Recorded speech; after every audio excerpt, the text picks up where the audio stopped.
Pergantian pemain telat taktik Indra Safri dipertanyakan. Bali beri pelajaran berharga, skuad Garuda Muda penuh evaluasi. Gerald Vandenberg akan kebangkitan timnas Indonesia. Jadwal Piala AFF 2026 menguntungkan. Peluang skuad Garuda raih juara terbuka lebar. Assalamualaikum warahmatullahi wabarakatuh. Salam olahraga. Jadi kembali lagi saya mereaksi channel YouTube Garuda Space. Dan Garuda Space mengabarkan ke kita yang salah satunya adalah Timnas Mali memberikan pelajaran berharga untuk Timnas Indonesia U22. Yang selanjutnya, taktik Coach Indra Safri dipertanyakan. Yang ketiga, rencana cadangan Coach Indra Safri.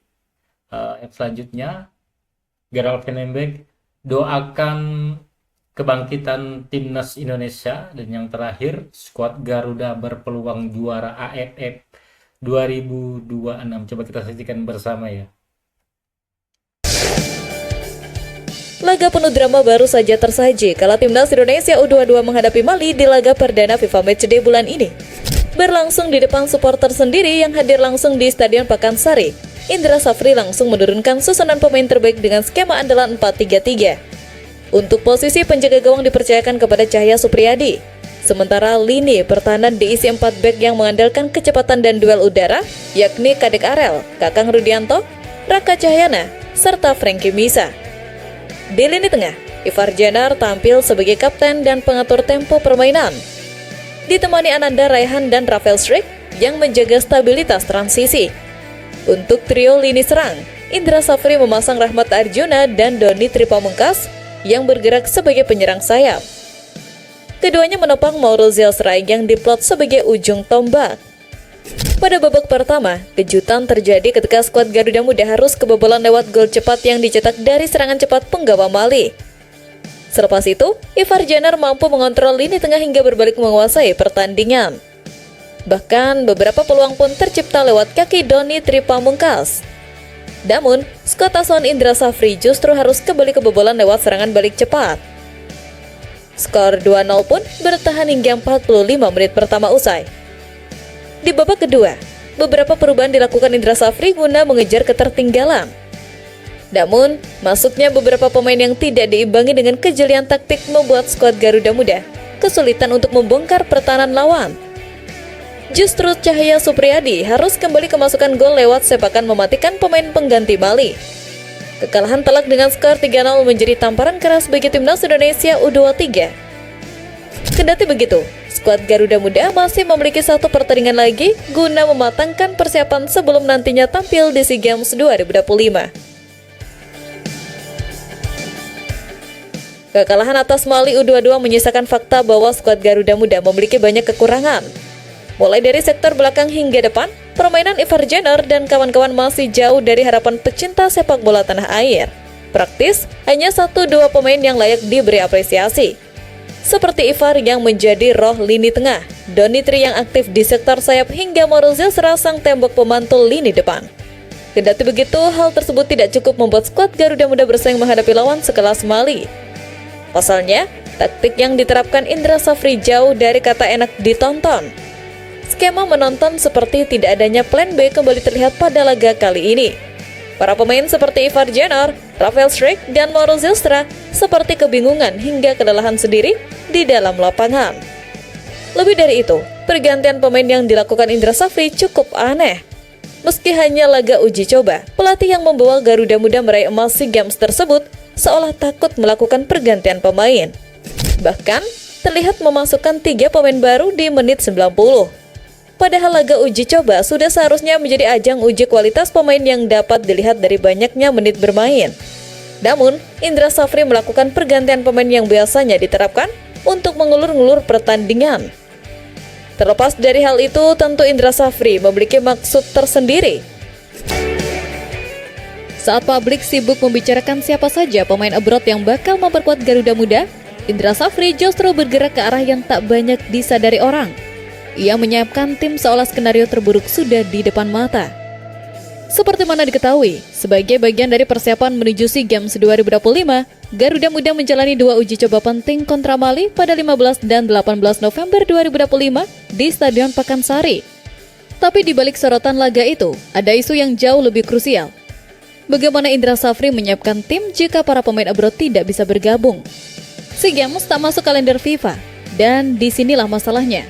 Klub luar negeri tak punya kewajiban melepas pemain, sementara Indra sebenarnya sangat ingin squadnya diperkuat oleh talenta diaspora. Federasi disebut sedang melakukan lobby besar-besaran, tetapi prosesnya tidak sesederhana mengetuk pintu lalu mengambil pemainnya begitu saja. Indra juga mengapresiasi kehadiran Mauro Zylstra, Ivar Jenner, dan Dion Mart yang sudah tiba lebih awal, namun ia sadar situasi bisa berubah sewaktu-waktu. Karena itu, fokus utamanya kini bukan sekedar menunggu kabar, tetapi memastikan tim tetap tangguh meski tanpa amunisi tambahan. Disinilah rencana cadangan menjadi kunci. Ia menegaskan bahwa tim pelatih sudah menyiapkan skema alternatif yang benar-benar berbeda, nyaris seperti membuat dua versi Garuda Muda dalam satu waktu. Dengan nada tegas, ia berkata, "Secara teknis pasti akan membantu, tetapi kami sebagai pelatih tentu harus menyiapkan plan A dan plan B." Tegasnya, rencana ganda itu dipoles agar pas digunakan bila negosiasi dengan klub luar negeri mentok. Indra percaya dengan materi pemain yang ada dan waktu latihan tersisa, Garuda Muda tetap bisa tampil kompetitif di Thailand tanpa kehilangan marwah juara bertahan. Di saat banyak yang masih kecewa dengan kegagalan timnas, satu sosok justru memberi perpisahan yang rasanya seperti pelukan terakhir. Hangat, tulus, dan penuh harapan untuk kebangkitan Garuda. Ya, dia adalah Gerald Vandenberg.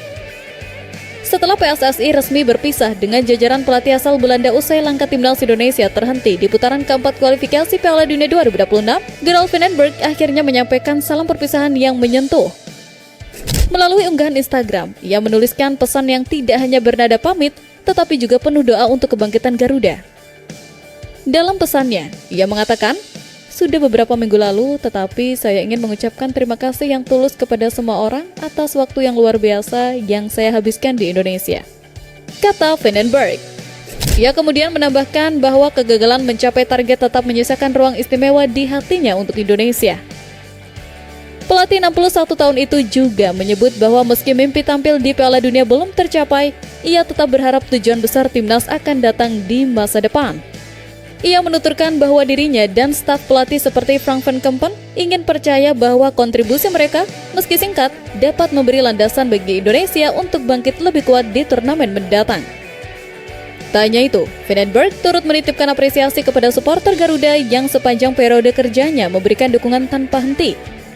Ia mengakhiri pesannya dengan ucapan terima kasih yang tulus, menegaskan bahwa Indonesia akan selalu menjadi bagian dari perjalanan hidup dan karirnya. Meski berpisah, pesan yang ia tinggalkan serasa menjadi harapan baru, bahwa timnas Indonesia masih memiliki jalan panjang dan kebangkitan bisa saja dimulai dari momen perpisahan yang hangat ini. Peluang Garuda menjuarai Piala AFF 2026 makin terbuka. Jadwal baru bikin semua pemain terbaik bisa turun, termasuk para bintang diaspora yang biasanya tersangkut klub Eropa. Seperti mana diketahui, Piala AFF 2026 atau yang kini disebut ASEAN Hyundai Cup resmi punya jadwal baru dari Federasi Sepak Bola Asia Tenggara. Jadwal ini bisa menjadi angin segar bagi timnas Indonesia karena digelar pertengahan tahun saat kompetisi Eropa libur. Artinya, para pemain diaspora yang biasanya terjebak di klub Eropa punya peluang emas untuk membela Garuda. Ini seperti mendapat pintu emas yang jarang terbuka. Edisi 2026 terasa lebih spesial, karena selain merayakan ulang tahun ke-30 sejak pertama digelar di Singapura pada 1996, turnamen juga punya sponsor utama baru, Hyundai Motor Company. AFF menekankan bahwa ajang ini adalah kompetisi sepak bola paling prestisius di Asia Tenggara. Dan dengan momentum ulang tahun, semua pihak berharap warisan turnamen semakin kuat. Babak playoff untuk menentukan tim terakhir yang lolos fase grup dijadwalkan pada 2 dan 9 Juni dengan sistem kandang tandang. Sementara fase grup akan berlangsung dari 24 Juli sampai 8 Agustus. Babak gugur kemudian digelar mulai 15 Agustus hingga 26 Agustus. Jadwal baru ini memungkinkan timnas Indonesia menurunkan skuad terbaik tanpa harus meminjam waktu dari kompetisi Eropa. Presiden AFF, Keith Somel, menyebut edisi ini sebagai tonggak penting dalam evolusi turnamen, sekaligus menghargai dukungan jutaan fans ASEAN.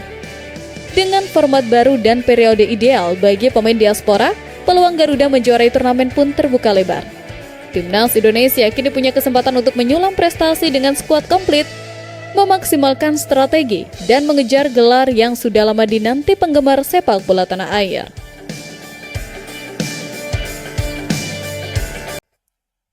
Oke, itu saja untuk video saya saat ini. Nantikan video saya selanjutnya. Sampai jumpa.